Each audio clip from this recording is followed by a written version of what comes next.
नमस्कार दोस्तों।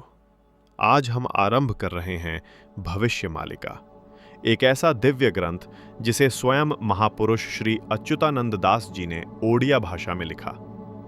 कहा जाता है कि इस ग्रंथ में भगवान विष्णु की कृपा से भविष्य के अनेक संकेत संहित हैं, पर इन्हें समझने के लिए केवल बुद्धि नहीं, एक निर्मल हृदय चाहिए। क्योंकि भविष्य मालिका न केवल भविष्य बताती है, बल्कि मनुष्य के पतन और उसके उत्थान दोनों की यात्रा दिखाती है। ये ग्रंथ कुल 32 प्रकरणों में विभक्त है और हर प्रकरण एक युग का दर्पण है।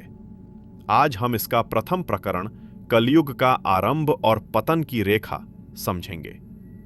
जब द्वापर का सूर्य अस्त हुआ, तब कलयुग की छाया धीरे धीरे पृथ्वी पर फैली। इस पंक्ति में दास जी संकेत देते हैं, हर युग का अंत किसी अचानक घटना से नहीं होता, बल्कि धीरे धीरे मानवीय गुणों का क्षय होने लगता है।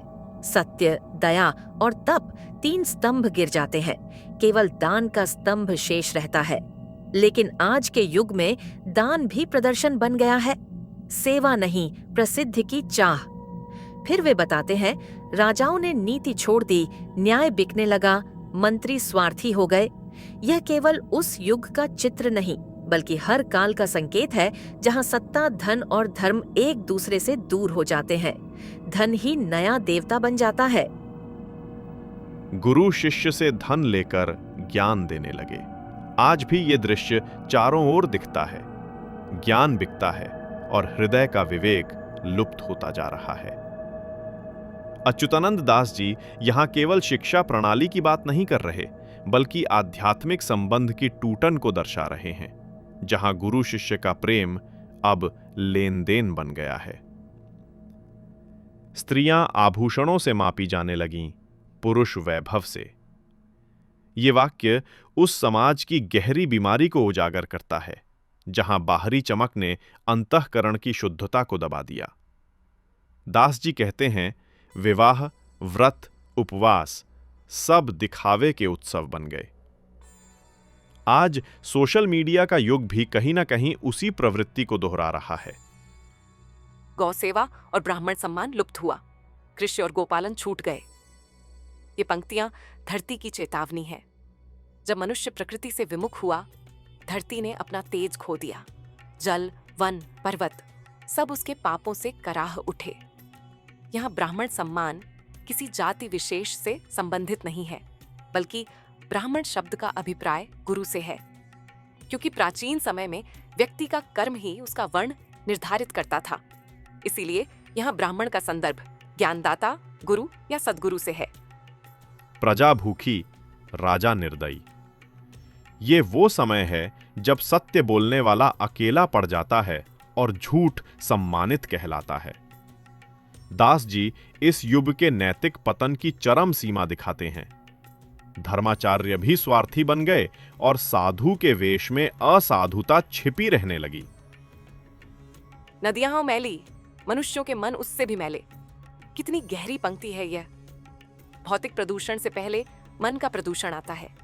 जब अहंकार बढ़ता है, अन्न से कृपा उठ जाती है और भोजन शरीर को नहीं, केवल वासना को पोषित करता है। फिर दास जी कहते हैं, जब मनुष्य लोभ में अंधा हुआ, धरती ने चेतावनी दी।